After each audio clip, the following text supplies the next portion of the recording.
সকাল বন্ধুরা, নতুন একটা দিনে নতুন সকালে আপনাদের সকলকে স্বাগত জানাই আমার বঙ্গকুমা চ্যানেলে। আর বাইরে বেশ ঠান্ডা ঠান্ডা একটা আমেজ এসে গেছে পুরো পরিবেশের মধ্যে। তো সকালবেলায় স্নান সেরে আমি ওদিকে ভাতের জল ডাল সব বসিয়ে দিয়েছি। তো ওইখানে দাঁড়িয়ে থাকতে পারছি না, জানলাটা দিয়ে এত ঠান্ডা হাওয়া দিচ্ছে, তাই ঘরের মধ্যে আসলাম। আর এর মধ্যে দেখো যেদিকে পর্দা পুরো টান টান করে দেওয়া খুলিনি, হ্যাঁ ওদিকে ব্যালকানির দরজাটা দিয়ে বেশ সুন্দর রোদ্দুর আসছে। তো আমি একটুখানি ছাদেও গিয়েছিলাম, ছাদে গিয়ে রোদ্দুর খানিকটা রোদ্দুর খাইয়েও এসছি। বেশ ভালো লাগে শীতকালে রোদ্দুর পোহাতে। তো চলো, আর শীতের জুতোগুলোও বের করতে হবে। বাইরে যতটা ঠান্ডা তার 3 গুণ বেশি ঠান্ডা হচ্ছে মার্বেলে দাঁড়িয়ে থাকা যাচ্ছে না খালি পায়ে। সক্স বের করবো, তার আগে স্যান্ডেলগুলো বের করতে হবে যেগুলো ঘরে পরি আর কি। তো চলো, আজকের দিনটাকে এখান থেকেই শুরু করছি। সঙ্গে থাকো, আশা করছি ভালো লাগবে।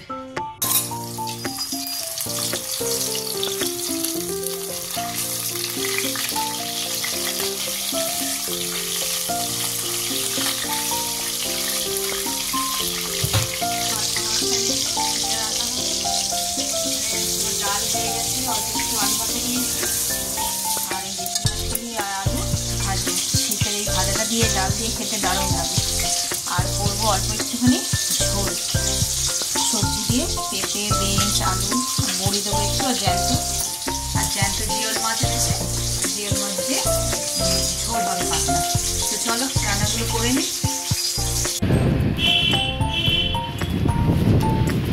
গিয়েছিলাম একটু ব্লাড টেস্ট করতে, ওই যে দেখা যাচ্ছে অর্গান, আমরা বরাবর ওখানেই করি। আমার যেহেতু আছে না সুগার আছে, তো একটু সুগারটা টেস্ট করতে গেছি। ওর ভিতরে তার ভিডিও করার মতন কিছু নেই, তাই ভিডিও করে নিই। তো চলো ঘরের দিকে যাই। রান্না করে এসেছি, কি করেছি না করেছি তাড়াহুড়ো তার দেখানো হয়নি তোমাদের।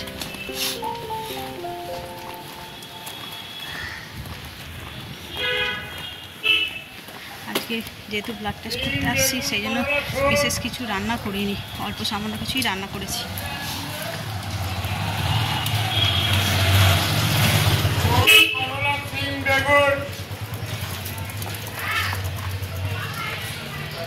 তো চলো ঘরে যাই, গিয়ে একটু ব্রেকফাস্ট করবো। ব্রেকফাস্ট মানে কি ভাবছি একেবারে ভাতই খেয়ে নেবো, আবার তো 2 ঘন্টা পরে দিতে হবে। তুই টাইম মেনটেন করে একটু মিনিট দেখি। আজকে আর ব্রেকফাস্ট করবো না, ওটা স্কিপ করবো, একেবারে লাঞ্চ করে নেবো। ঘড়িতে বাজে 2টো, আর এই যে আবার রেডি হয়ে নিয়েছি, যাব ব্লাড টেস্টের জন্য। খাওয়ার পরে খাওয়ার 2 ঘন্টা পরে আবার দেওয়ার নিয়মটা। তো ওই খাওয়া দাওয়া হয়ে গেছে, টাইমও হয়ে এসছে, 2টো বাজেনি, 10 মিনিট বাকি আছে, আমি 2টোর সময় দেবো আবার। তো চলো বেরিয়ে পড়ি, এসে তারপরে ওর বাবাকে খেতে দেবো। আমি তো সেই সকালবেলায় 12টার সময় বললাম ব্রেকফাস্ট করবো না, লাঞ্চ করে নিয়েছি একেবারে। তোর বাবা এখনও খায়নি, আমি ফিরে আসি, এসে তারপর ওদের খেতে দেবো।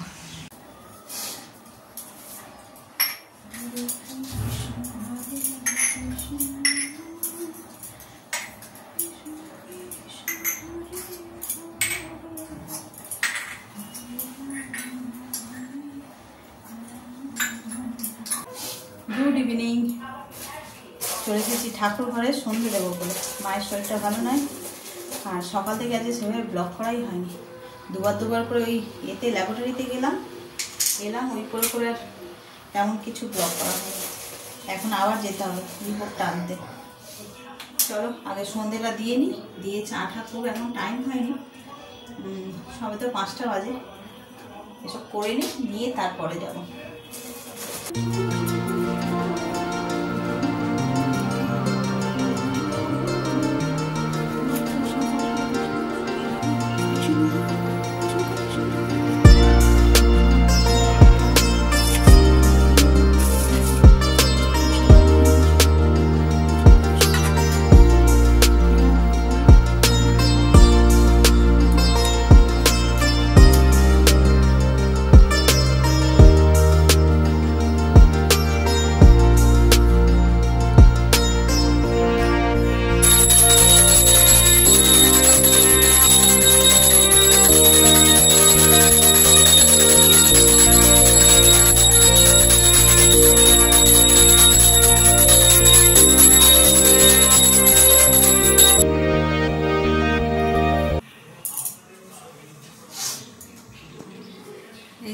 সকালবেলায় চাটা করে দিলাম, ওদের দিয়ে রেডি হয়েছি, যাই রিপোর্টটা নিয়ে আসি।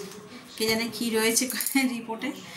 বেশি তো এর আগের বারে প্রচুর বেশি ছিল, তখন গরমকালে করিয়েছিলাম। তো ওই সময় না আমের সিজন, প্রচুর আম খাওয়া হয়ে গেছে। আম আর একটা হচ্ছে যে তরমুজ, আমাদের এখানে একজন তরমুজ বিক্রি করতে আসতো ভ্যানে করে। তরমুজগুলো কি বলবো, যেরকম লাল আর ঠিক তেমন মিষ্টি। আর আমার না ওই ওয়াটারমেলন খেতে এত ভালো লাগে, এত জুসি ফ্রুটস তো, আর আমার দারুণ লাগে খেতে। তো ওই মিষ্টি ফল প্রচুর খাওয়া হয়ে গিয়েছিলো গরমকালে। আর গরমকালে দেখবে ভীষণ জল পিপাসা পাই, কত শুধু ওই সাদা সাদা জল খাবো, একটি রসালো ফল খেলে অনেকখানি পিপাসাটা মেটে। তো ওই খেয়েছিলাম, জানি না এখন তো আর ওইসবের মধ্যে নেই, তবে পুজোর সময় অনেক খাওয়া দাওয়া হয়েছে। তো চলো দেখি কি রিপোর্ট বেরোচ্ছে না বেরোচ্ছে। দুদিন ধরে শরীরটা ভীষণ খারাপ খারাপ লাগছে, তাই ভাবলাম একবার টেস্টটা করাই। তো করে দেখি রিপোর্টে কি আছে, তারপরে আবার শুরু হবে, ডায়েট শুরু হবে তখন আবার। তো চলো নিয়ে আসি।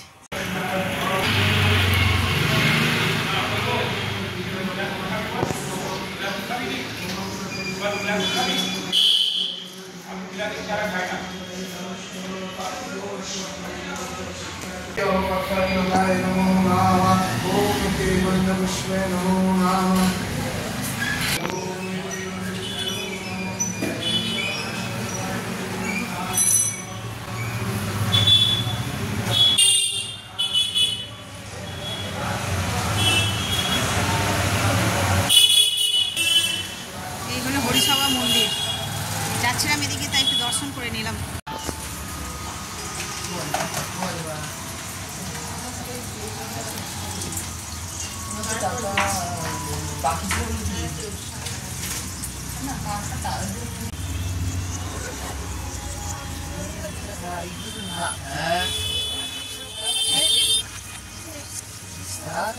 হ্যাঁ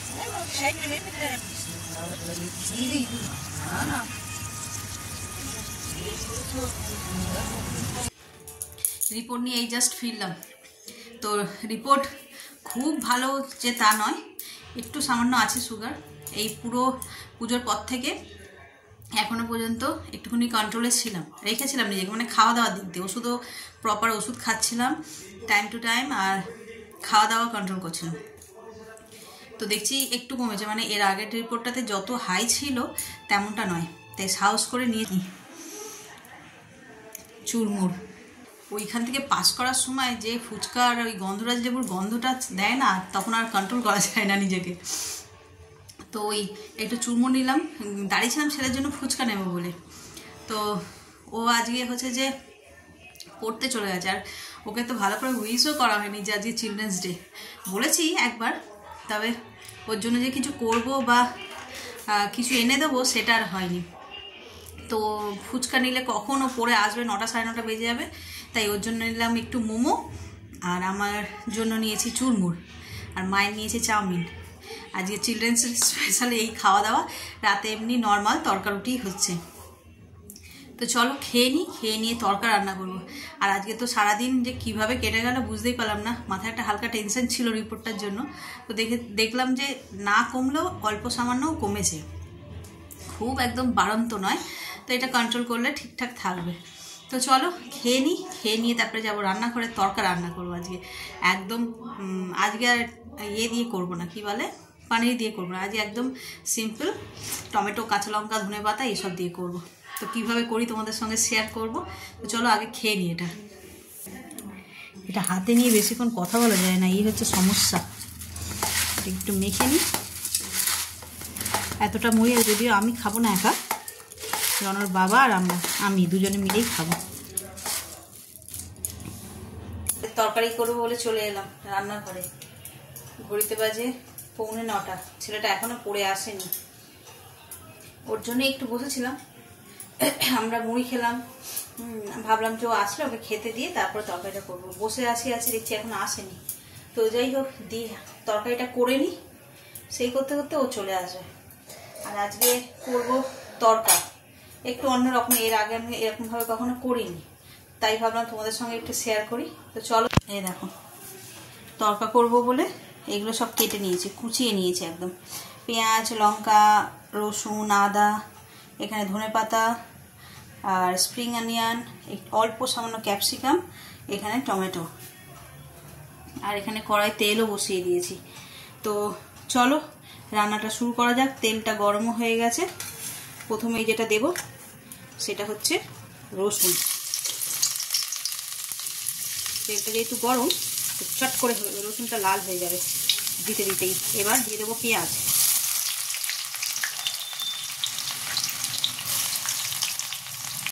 এবার এতে কাঁচা লঙ্কাগুলো দিয়ে দেবো,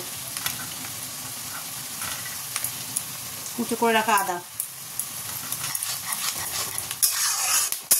মশলাটাকে বেশ একটু ভাজা ভাজা করবো। ঠিক আছে, এবার এতে টমেটোটা দিয়ে দেবো।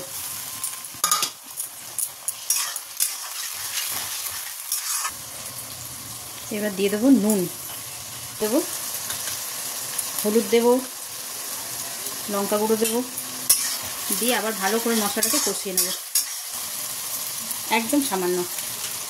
আর দেবো তড়কা মশলা।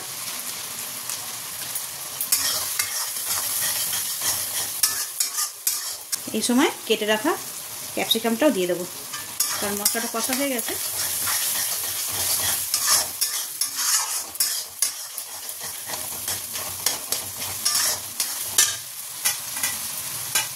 অল্প কটা স্প্রিং অনিয়ন এখন দেবো, আর একটু রেখে দেবো লাস্টে দেওয়ার জন্য। ঠিক আছে, এবার তরকার ডালটা দিয়ে দেবো এর মধ্যে।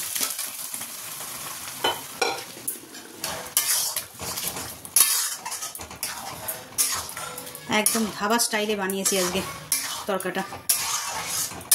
এটা তো একদমই রেডি। একটা ফুট দিলে এবার ধনেপাতা আর এই স্প্রিং অনিয়নটা দিয়ে নামিয়ে নেব। এই যে স্প্রিং অনিয়নটা একটু ছড়িয়ে দিলাম, আর দিয়ে দেবো ধনেপাতা। ব্যাস একদম রেডি আমার ধাবা স্টাইল তরকা। তোমাদের রেসিপিটা কেমন লাগলো জানিও। আমি এই প্রথমবার ট্রাই করেছি, তবে একটু টেস্ট করে দেখলাম, বেশ ভালো লাগছে, অন্যরকম। প্রথমে যে রসুনটা ফোড়ন দিয়েছি না, বেশ একটা স্ট্রং ফ্লেভার আছে রসুনের। আর এই শীতকালে রসুনের গন্ধওয়ালা খাবার, মানে ধাবার, বিশেষ করে ধাবার বাটার আর রসুন, এই গার্লিকের গন্ধ একটু বেশিই থাকে। তো চলো, যদি পারো আমার এই রেসিপিটা একবার ট্রাই করে দেখো।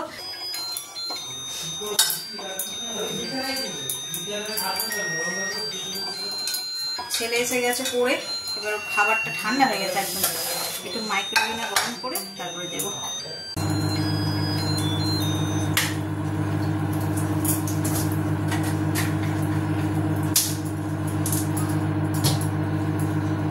এদিকে জলগুলো আমার ভরা হয়ে গেল, ওদিকে মাইক্রোওয়েভে খাবারটাও বসিয়ে দিয়েছি। ততক্ষণে আমার জলটাও ভরা হয়ে গেল, ওটা রেডিও হয়ে গেছে। এই যে টিফিনটা রেডি করে দিলাম। স্যুপটাকে একটু গরম করে দিয়েছি ঠান্ডার সময়, ঠান্ডায় আসলো ঠান্ডায় আর কি পড়ে। গরম গরম স্যুপ বেশ ভালো লাগবে। মোমো আর অল্প একটু চাউমিন মা রেখেছিল ওর জন্য। তো চলো এটা ওকে দিয়ে দিই।